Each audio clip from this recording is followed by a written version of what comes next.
Hi అందరికీ, welcome to my channel. నేనైతే ఈరోజు కొబ్బరితో కొబ్బరి పాలన్నం చేస్తున్నాను. ఇదైతే చాలా బాగా టేస్ట్ ఉంటుంది. ఫస్ట్ అయితే వీటిని చిన్నగా కట్ చేసుకోవాలి. చిన్నగా కట్ చేసుకొని అయితే మిక్సీలోనైతే మిక్స్ చేసుకొని మెత్తని పేస్ట్లా వేసుకున్న తర్వాతనైతే స్టెయినర్లో వేసి పాలైతే తీసుకోవాలి కొబ్బరివి. ఇదైతే మంచి టేస్ట్ ఉంటుంది. అన్నం కూడా పుల్లలు పుల్లలు అవుతుంది. ఒకసారి ట్రై చేసి నేనైతే 1 గ్లాసు రైస్ తీసుకుంటున్నాను. బాస్మతి రైస్ తీసుకున్నాను. ఈ 1 గ్లాస్ రైస్ని అయితే మంచిగా వాష్ చేసుకొని అయితే నానబెట్టుకోవాలి. వీటినైతే గట్టిగా కడగద్దు, విరిగిపోతాయి.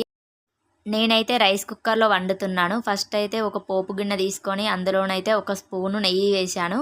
ఇదైతే నెయ్యితో చేస్తున్నా నేనైతే. తర్వాతనైతే సాజీరా 1/2 టీ స్పూన్ వేసుకోవాలి.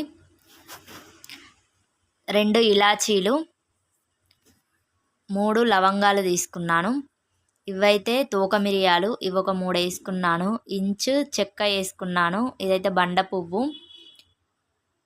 వీటిలోనైతే పచ్చిమిర్చి చిన్న ఉల్లిపాయ వేసుకోకుండా ఏం కాదు, కానీ నేను వేసిన చిన్నది ఒకటి వేసి అయితే మంచిగా కలపాలి.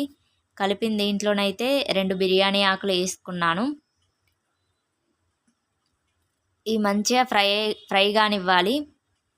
ఈ ఫ్రై అయినాకనైతే అల్లం పేస్ట్ వేసిన నేనైతే 1/2 టీ స్పూన్ వేసుకున్నాను. ఇదైతే మనం బగారన్నం చేసుకుంటాం కదా, దానికన్నా చాలా బాగుంటుంది. మంచి టేస్ట్ ఉంటుంది ఇది. ఇట్లనైతే ట్రై చేయండి. నేనైతే రైస్ కుక్కర్లో వండుతున్నాను. ఇదైతే రైస్ కుక్కర్లోకి అయితే ట్రాన్స్ఫర్ చేసుకోవాలి. చేసుకున్న తర్వాతనైతే 1 గ్లాస్కి గ్లాసున్నర పాలు పోయాలి. కొబ్బరివి తీసినాం కదా, ఇవి తీసి అయితే ఇందులో వేసుకోవాలి.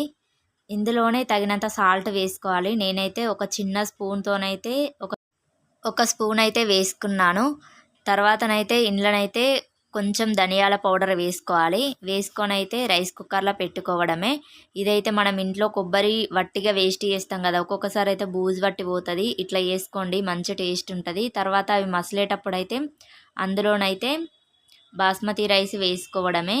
అంతే. మనం స్టవ్ మీద వేసుకున్న ఇంతే ప్రాసెస్, సేమ్ ప్రాసెస్ ఉంటుంది. ఇదైతే మంచి టేస్ట్ ఉంటుంది. ఇందులోనే ఇప్పుడు కొంచెం కొత్తిమీర వేస్తున్నాను. కొత్తిమీర వేసిన తర్వాతనైతే ఒకసారి కలిపేసి మూత పెట్టుకోవడమే. ఇదైతే 5 మినిట్స్లో అవుతుంది. చాలా బాగుంటుంది. పుల్లలు పుల్లలు అవుతుంది రైస్ అయితే. చూడండి ఎంత బాగైందో. నా వీడియో నచ్చితే లైక్ చేయండి.